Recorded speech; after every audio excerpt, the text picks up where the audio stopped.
Loner Cowman found a lost girl, hiding in the desert. What he did made the whole town tremble.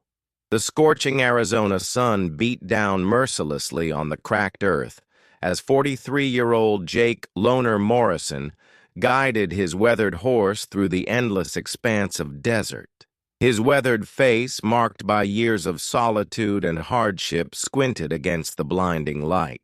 Jake had earned his nickname honestly. He lived alone in a ramshackle cabin 5 miles outside Redemption Creek, a town that barely tolerated his presence. For 15 years, Jake had been the town's ghost. He appeared only when necessary, to buy supplies, sell the occasional horse he'd broken, or trade pelts from his hunting expeditions. The townspeople whispered about him in hushed tones, spinning tales of his mysterious past. Some said he was a former outlaw seeking redemption. Others claimed he'd lost his family to Apache raids and never recovered. The truth was simpler and more painful. Jake Morrison was a man who'd learned that solitude hurt less than rejection. On this particular afternoon, Jake was returning from a 3-day journey to the neighboring settlement of Copper Ridge, where he'd sold 2 Mustangs he'd spent months training. The coins jingled softly in his saddlebags, enough to last him through the harsh winter months ahead. His horse, a sturdy bay mare named Duchess, picked her way carefully through the rocky terrain, her hooves creating small clouds of dust with each step. As they crested a small hill dotted with barrel cacti and creosote bushes, something caught Jake's eye. At first, he thought it was just another piece of desert debris, perhaps a tumblewood caught against a rock formation. But as Duchess drew closer, Jake's heart nearly stopped. Huddled beneath the meager shade of a dying Palo Verde tree was a small figure, barely moving.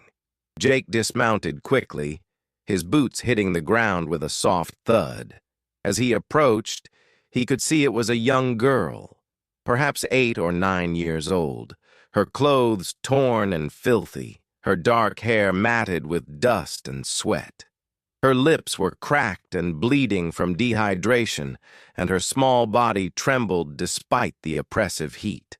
"Easy there, little one," Jake whispered, his voice rusty from disuse. He knelt beside her, noting the way she flinched at his approach, her wide brown eyes filled with terror. "I'm not gonna hurt you." The girl tried to scramble backward, but her weakened state made movement nearly impossible. Jake could see the desperation in her eyes, the look of someone who'd been running from something far worse than the desert's dangers. "Please," she whispered, her voice barely audible. Don't take me back." Jake's weathered hands moved slowly as he reached for his water canteen. "Nobody's taking you anywhere you don't want to go," he said softly. "But you need water, or this desert's gonna claim you." He offered her the canteen, watching as she eyed it suspiciously before her thirst overcame her fear. She drank greedily, water spilling down her chin and onto her torn dress. Jake noticed the fabric was of good quality. This wasn't some vagrant child. Someone was looking for her, and that someone had resources. "What's your name, sweetheart?" Jake asked, settling cross-legged in the dirt beside her. "Sarah," she whispered, clutching the canteen like a lifeline. "Sarah Mitchell." The name hit Jake like a physical blow. Mitchell. Everyone in the territory knew that name. Thomas Mitchell owned half the businesses in Redemption Creek and had his fingers in every political pie from here to Phoenix. He was also known for his explosive temper and his belief that his wealth placed him above the law. "You're Thomas Mitchell's daughter," Jake said, and immediately regretted it as the girl's face went pale with terror. Please don't tell him where I am." Sarah grabbed Jake's sleeve with surprising strength. "He'll kill me this time, I know he will." Jake studied the girl's face, noting the fading bruises around her left eye and the way she favored her right arm. His jaw tightened as understanding dawned. Thomas Mitchell, pillar of the community and self-proclaimed moral authority, was beating his own daughter. "He's been hurting you," Jake said, and it wasn't a question. Sarah's tears left clean tracks through the dust on her cheeks. "Mama died last winter, and ever since, he gets so angry. He says I remind him of her, and that makes him mad. Yesterday, he said he was going to send me to the orphanage in Tucson, but not before he taught me a final lesson about respect." Jake felt a familiar rage building in his chest, the same fury that had driven him to this solitary life years ago. He'd seen enough cruelty in his 43 years to last several lifetimes, but something about this small, broken girl stirred protective instincts he'd thought long dead. "Well," Jake said, standing and dusting off his pants, "I reckon that orphanage can wait a spell." Sarah looked up at him with confusion and hope warring in her expression. "What do you mean?" "I mean you're coming with me," Jake said, extending his hand. "My cabin ain't much, but it's got 4 walls, a roof, and nobody there's gonna raise a hand to you. But people will look for me. Papa has influence. He'll send the sheriff." Jake's smile was grim. "Let him try. Sheriff Hawkins might wear Mitchell's badge, but he's got to find you first, and I know this desert better than any man alive." As Jake helped Sarah to her feet, he knew he was crossing a line that would change everything. Thomas Mitchell wouldn't take kindly to someone interfering with his family business, and the town would side with money and power over a lonely drifter and a runaway child. But as he looked into Sarah's grateful eyes, Jake Morrison realized he didn't care. For the first time in 15 years, he had something worth fighting for. The ride to Jake's cabin took 2 hours, with Sarah seated in front of him on Duchess, her small body finally relaxing as exhaustion overtook fear. Jake's mind raced as they traveled, planning and preparing for what was sure to come. Mitchell would discover his daughter missing soon enough, and when he did, all hell would break loose in Redemption Creek. As the sun began its descent toward the western horizon, painting the desert in shades of gold and crimson, Jake's modest cabin came into view. It wasn't much. A single room with a stone fireplace, a small kitchen area, and a loft where he slept, but it was clean and sturdy, built with his own hands from timber he'd hauled down from the mountains. "Welcome home, Sarah," Jake said softly as he helped her down from the horse. For the first time since he'd found her, the girl smiled. The morning sun cast long shadows across Redemption Creek's main street as Thomas Mitchell stormed out of the sheriff's office, his face purple with rage. Sheriff Hawkins followed close behind, his badge glinting nervously in the early light. 3 days, Hawkins," Mitchell's voice carried across the dusty street, causing several early risers to pause and stare. "My daughter has been missing for 3 days, and you're telling me you have no leads?" Sheriff Hawkins, a thin man in his 50s who owed his position more to Mitchell's influence than any law enforcement experience, wrung his hands anxiously. "Now, Mr. Mitchell, we've searched everywhere. Maybe she just wandered off? Children do that sometimes." "Sarah doesn't wander," Mitchell snapped, his steel gray eyes blazing. "She's been properly disciplined to know better. Someone took her, and I want them found." From across the street, Martha Henderson, the town's most prolific gossip, watched the exchange with keen interest. By noon, she'd ensure every soul in Redemption Creek knew about the Mitchell girl's disappearance and her father's fury. Meanwhile, 5 miles away in his desert cabin, Jake Morrison was discovering that caring for a traumatized child required skills he'd never developed. Sarah had barely spoken since their arrival, spending most of her time huddled in the corner, near the fireplace, jumping at every sound. "You hungry?" Jake asked, stirring a pot of beans over the fire. He wasn't much of a cook, but he could manage basic meals. Sarah nodded hesitantly. Jake ladled the beans into a tin bowl and handed it to her, along with a piece of hardtack he'd softened in the bean broth. As she ate, he noticed how she protected the food with her body, as if someone might snatch it away. "Nobody's gonna take your food, Sarah," Jake said gently. "There's plenty more where that came from." "Papa says wasting food is a sin," Sarah whispered. "He says I eat too much for such a useless girl." Jake's hands clenched into fists, but he kept his voice calm. "Your papa says a lot of things that ain't true. You eat as much as you want, when you want. That's how it works here." Over the next few hours, Jake tried to make the cabin more comfortable for his unexpected guest. He fashioned a small bed from blankets and positioned it near the fireplace where Sarah seemed to feel safest. He also began teaching her the layout of the cabin and the surrounding area, showing her hiding spots in case anyone came looking. "Why are you helping me?" Sarah asked as they sat on the cabin's small porch, watching the sunset paint the desert in brilliant oranges and purples. Jake was quiet for a long moment, considering his answer. "I reckon every child deserves to feel safe," he finally said.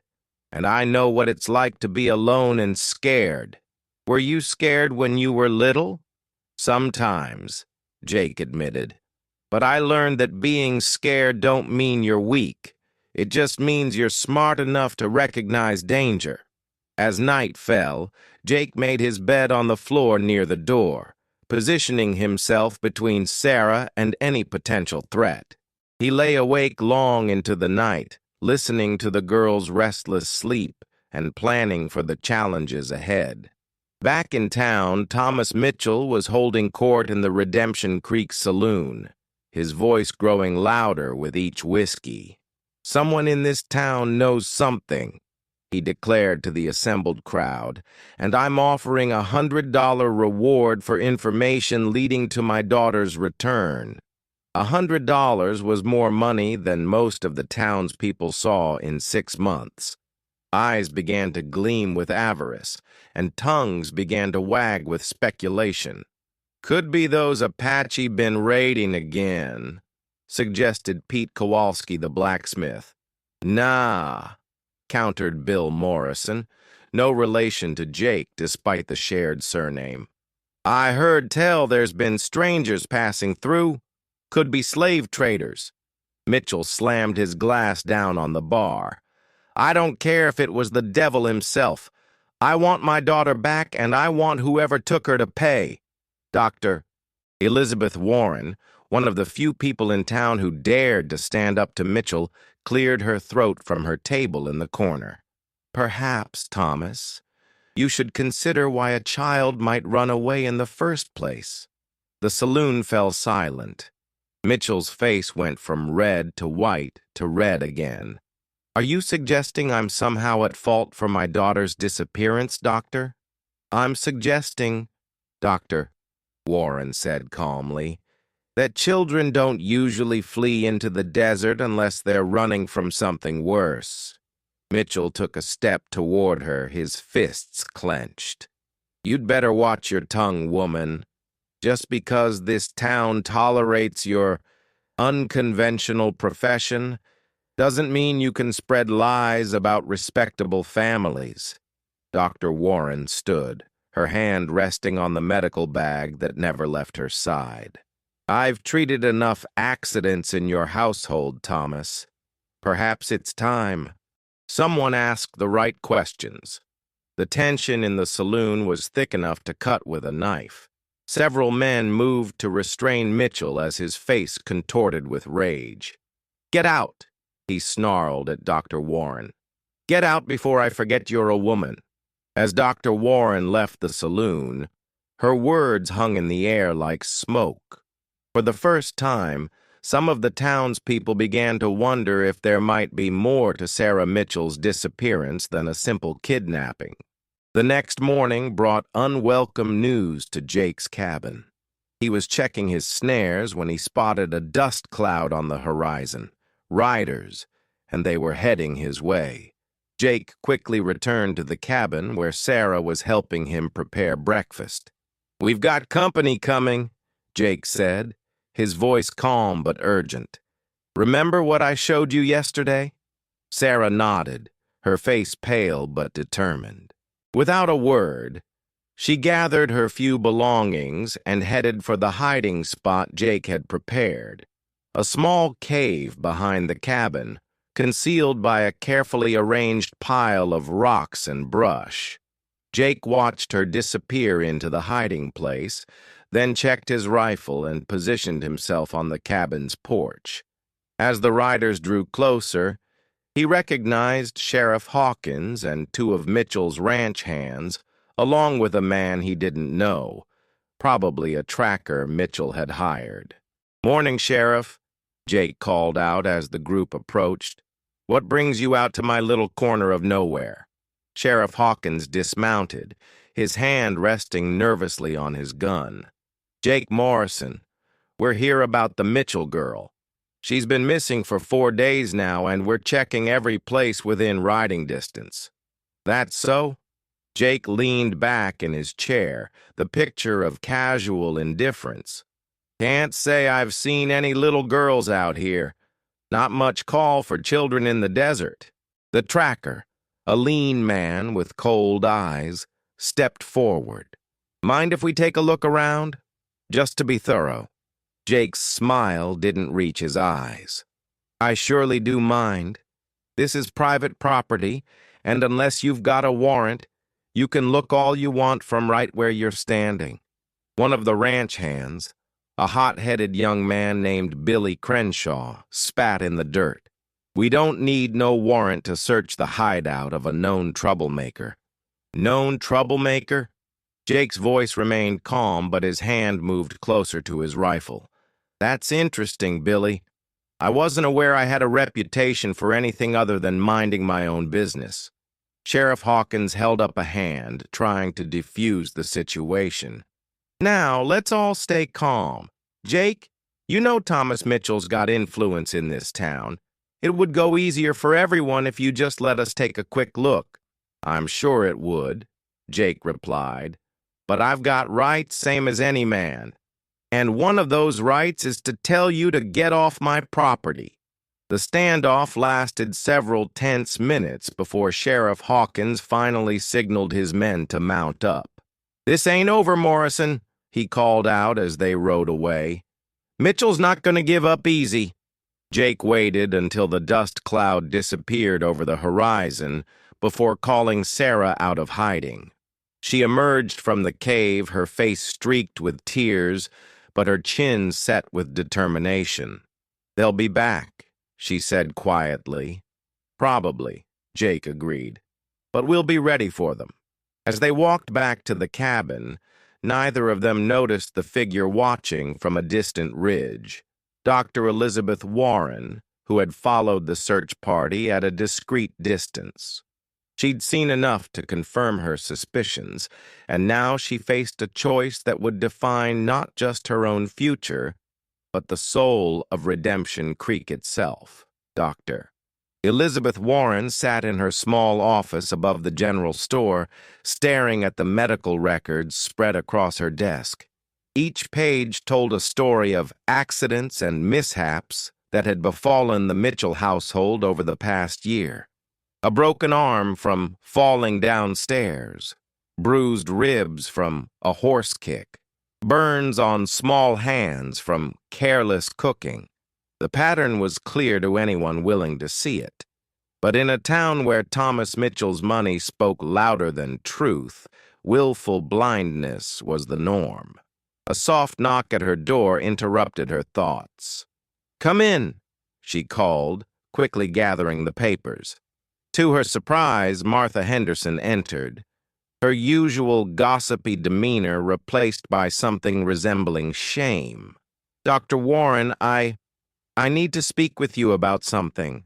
Elizabeth gestured to the chair across from her desk. "Of course, Martha. What's troubling you?" Martha wrung her hands nervously. "It's about the Mitchell girl. About what you said in the saloon the other night." "What about it?" "Well, I've seen things, heard things, but Thomas Mitchell, he's got so much power in this town, and my husband's business depends on staying in his good graces." Elizabeth leaned forward. "What kind of things, Martha?"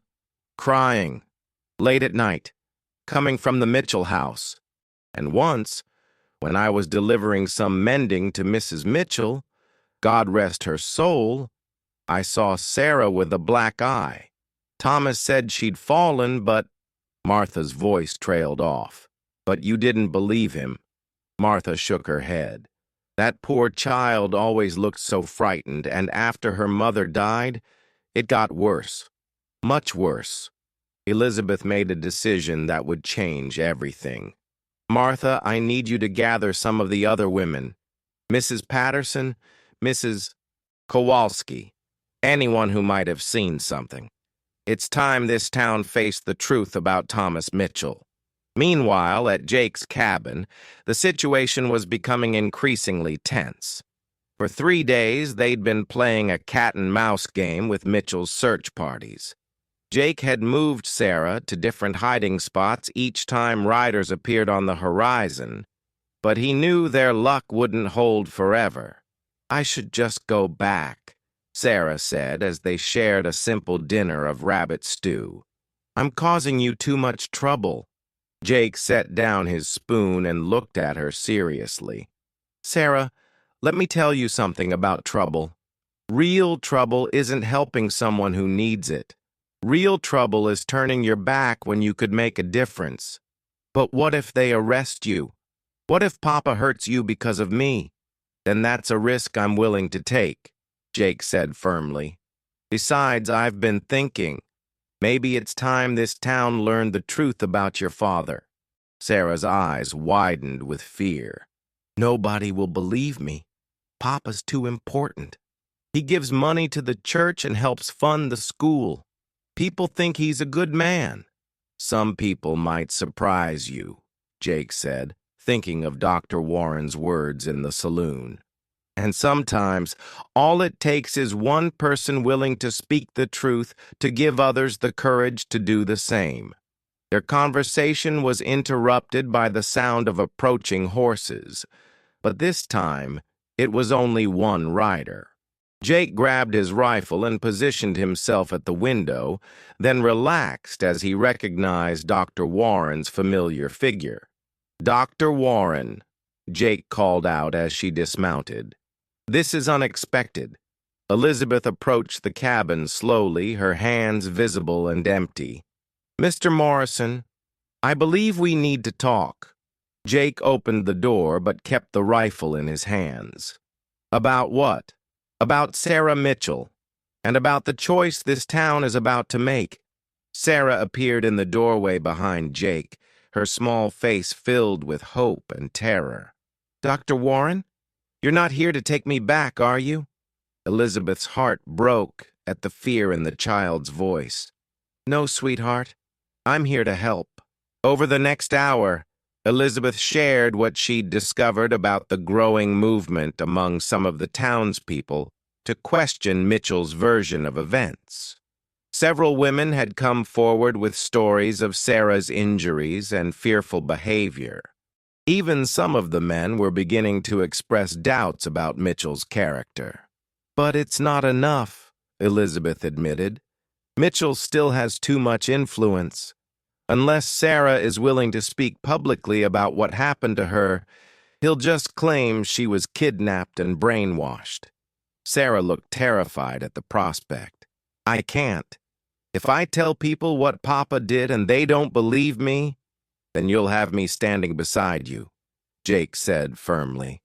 And Dr. Warren. And anyone else in this town who's got the courage to stand up for what's right.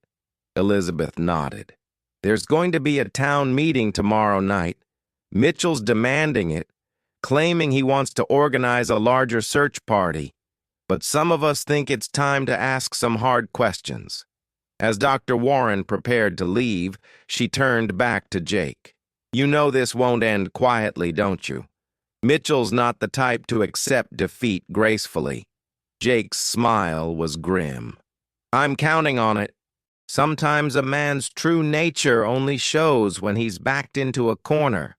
The next evening, the Redemption Creek Community Hall was packed tighter than a Sunday service. Thomas Mitchell stood at the front of the room, his expensive suit and polished boots a stark contrast to the working clothes of most attendees. Sheriff Hawkins flanked him on one side, while several of Mitchell's ranch hands positioned themselves strategically around the room. Friends and neighbors, Mitchell began, his voice carrying the practiced authority of a man accustomed to being obeyed. We're here tonight because my daughter is still missing, and I believe this community isn't doing enough to find her. Murmurs rippled through the crowd. Mitchell raised his hand for silence.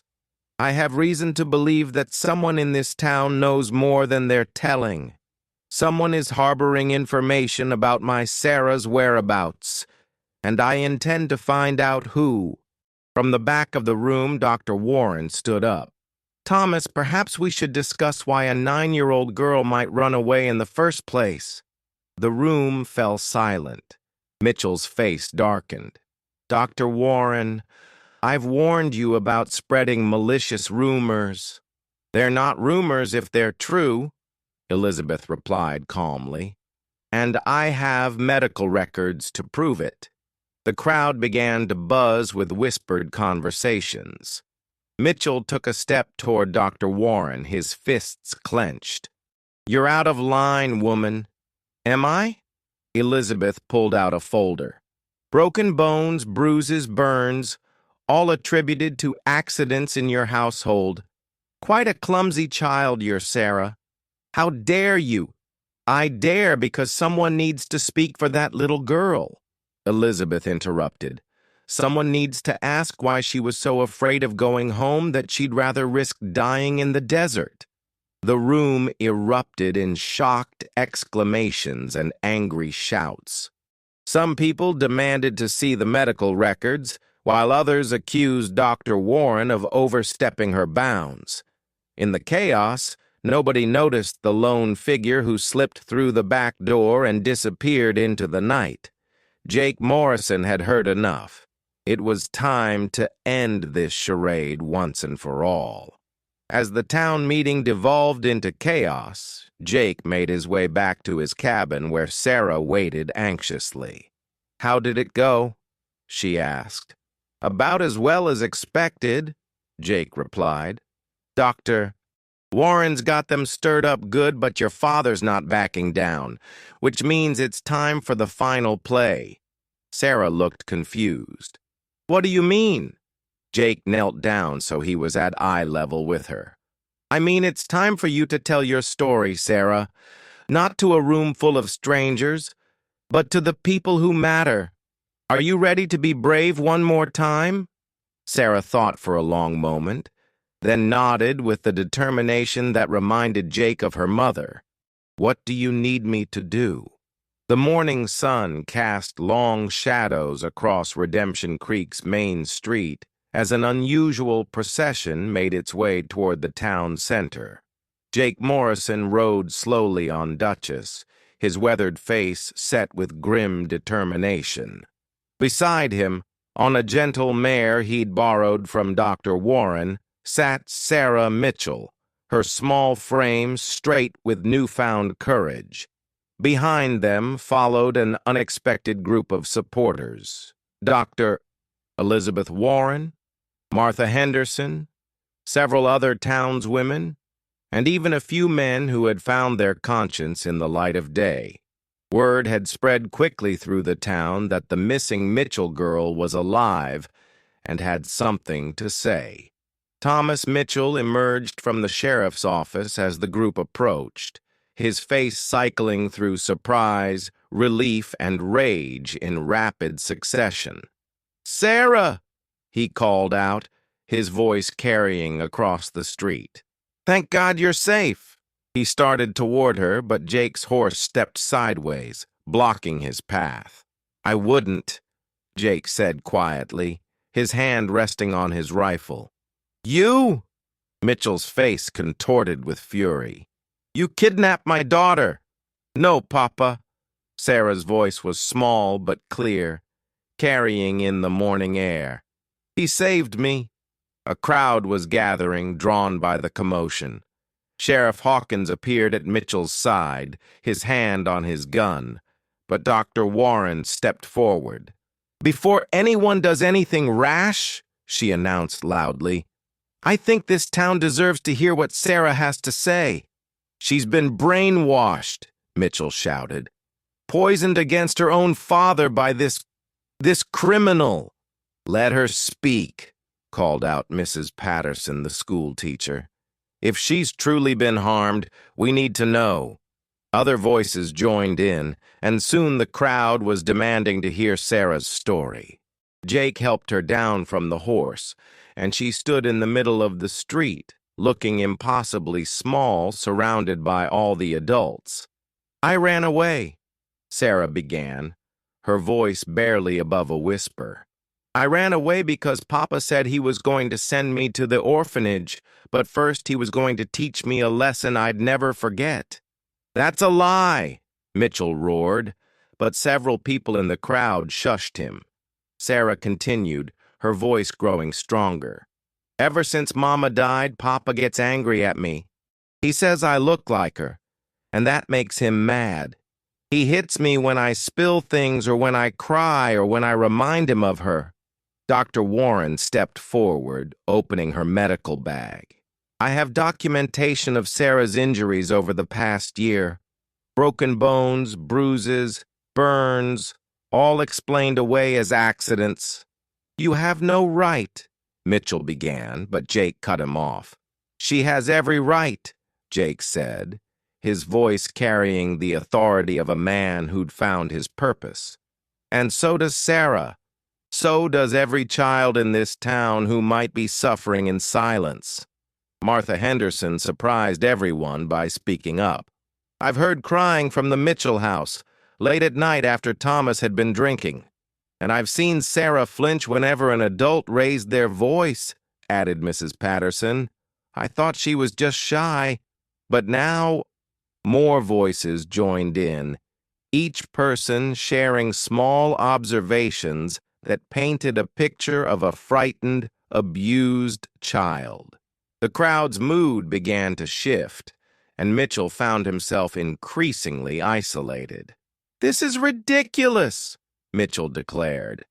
"I'm a pillar of this community. I've donated money to the church, funded the school." "Money doesn't give you the right to hurt a child," Dr. Warren said firmly. "Not even your own child." Sheriff Hawkins, who had been silent throughout the exchange, finally spoke up. "Thomas, maybe we should discuss this privately." "No," Sarah said, her voice ringing out clearly. "No more private discussions, no more secrets." She pulled up her sleeves, revealing fading bruises on her thin arms. Then she lifted her hair, showing a partially healed cut on her scalp. "This is what happens when I spill water. This is what happens when I cry for my mama. This is what happens when I exist." The crowd gasped, and several women began to cry. Even some of the men looked uncomfortable, shifting their weight and avoiding eye contact. Mitchell's face had gone pale. "Sarah, you're exaggerating. I've never—" "You broke my arm last Christmas," Sarah continued, her voice steady despite the tears streaming down her face. "You said I was clumsy and fell down the stairs, but you pushed me because I accidentally knocked over your whiskey bottle." Dr. Warren nodded grimly. "I treated that break. The angle was consistent with a fall, but there were also finger-shaped bruises on her shoulder that suggested she'd been grabbed forcefully." The crowd was murmuring angrily now, and Mitchell found himself backing toward the sheriff's office. "You can't believe this! This fantasy! She's a child! Children lie!" "Children don't lie about being hurt," Mrs. Patterson said firmly. "They might lie to protect the person hurting them, but they don't lie about the pain itself." Jake stepped forward, positioning himself protectively near Sarah. "The question now is what this town's going to do about it." Sheriff Hawkins looked around, nervously. "Well, that is, these are serious accusations." "They're not accusations," Dr. Warren said sharply. "They're facts. Documented, witnessed facts. The question is whether you're going to do your job or continue to be Thomas Mitchell's lapdog." The sheriff's face reddened, but before he could respond, a new voice cut through the tension. "I'll tell you what we're going to do." Everyone turned to see Judge Harrison approaching from the courthouse. The elderly man had been the territory circuit judge for over 20 years, and his word carried considerable weight. "We're going to follow the law," Judge Harrison continued. "Sarah Mitchell will be placed in protective custody while a formal investigation is conducted. If the evidence supports these allegations, Thomas Mitchell will face charges for child abuse." Mitchell's face went from pale to purple. "You can't do this to me. I have rights. I have influence." "You have the right to a fair trial," Judge Harrison replied calmly. "Nothing more, nothing less. Sheriff Hawkins, please escort Mr. Mitchell to a cell while we sort this out." "Now wait just a minute," Hawkins began, but the judge cut him off. "Unless you'd prefer to join him for obstruction of justice." As Sheriff Hawkins reluctantly moved to arrest Mitchell, the man who had terrorized his daughter for months finally showed his true nature. He lunged toward Sarah, his face twisted with rage. "You ungrateful little—" He never finished the sentence. Jake Morrison's fist connected with Mitchell's jaw with a satisfying crack, sending the man sprawling in the dust of Main Street. "That's for every tear she's cried," Jake said quietly, rubbing his knuckles. The crowd erupted in cheers and applause. For the first time in months, Sarah Mitchell smiled, really smiled, as she realized she was finally, truly safe. As Mitchell was dragged away to jail, still cursing and threatening, Dr. Warren knelt beside Sarah. "You were very brave today," she said gently. "Your mother would be proud." Sarah looked up at Jake, who was watching the proceedings with quiet satisfaction. "What happens to me now?" Jake knelt down beside her. "Well, I reckon that's up to you. Judge Harrison will probably want to place you with a family in town, at least until this all gets sorted out." What if I wanted to stay with you?" Sarah asked hesitantly. "I mean, if that's allowed?" Jake's eyes widened in surprise. "Sarah, I'm just a lonely old cowboy. I don't know the first thing about raising a little girl." "You know about being kind," Sarah said simply. "You know about protecting people who can't protect themselves. You know about doing what's right even when it's hard." Dr. Warren smiled. "I think that's exactly what a father should know." Judge Harrison approached them, having overheard the conversation. "Mr. Morrison, would you be willing to serve as Sarah's temporary guardian while we work out the legal details?" Jake looked down at Sarah's hopeful face, then at the crowd of townspeople who were watching with approval and respect, emotions he hadn't seen directed at him in 15 years. "I reckon I would," he said softly. As the crowd began to disperse, people approached Jake and Sarah to offer their support. Mrs. Patterson volunteered to help with Sarah's schooling. Martha Henderson offered to teach her sewing and cooking. Even some of the men promised to help Jake make improvements to his cabin to accommodate a growing girl. For the first time in its history, Redemption Creek was living up to its name. 6 months later, as autumn painted the desert in shades of gold and crimson, Jake Morrison stood on his expanded porch watching Sarah play with a kitten Dr. Warren had given her. The cabin had grown considerably, with a proper bedroom for Sarah and even a small schoolroom where Mrs. Patterson came twice a week to continue her education. Thomas Mitchell had been convicted of child abuse and sentenced to 5 years in the territorial prison. His business empire had crumbled without his iron-fisted control, and much of his wealth had been awarded to Sarah as compensation for her suffering. But more importantly, the town of Redemption Creek had learned something valuable about the difference between respectability and true character. They'd learned that sometimes the most unlikely heroes emerge from the most unexpected places, and that courage can be as simple as one person deciding to do what's right. Jake Morrison was no longer the town's outcast. He was Sarah's father in every way that mattered, and the community's conscience when difficult decisions needed to be made. He'd found his redemption not in solitude, but in connection, in choosing to care for someone who needed him. And Sarah Mitchell, now Sarah Morrison in all but legal paperwork, had learned that families aren't just about blood. They're about love, protection, and the promise that no matter what storms may come, you'll never have to face them alone. As the sun set over the Arizona desert, painting the sky in brilliant oranges and purples, Jake called Sarah in for dinner. She ran toward him with the carefree joy of a child who knew she was safe, loved, and home. In the end, it hadn't taken a miracle to transform Redemption Creek. It had taken something much simpler and much more powerful, one man's decision to choose compassion over convenience, and one little girl's courage to speak her truth. Hello, how are you? Did you enjoy the story? Like, share, comment on which city you're watching from, and subscribe to the channel to help us continue adding new amazing videos. Thank you very much and come back often.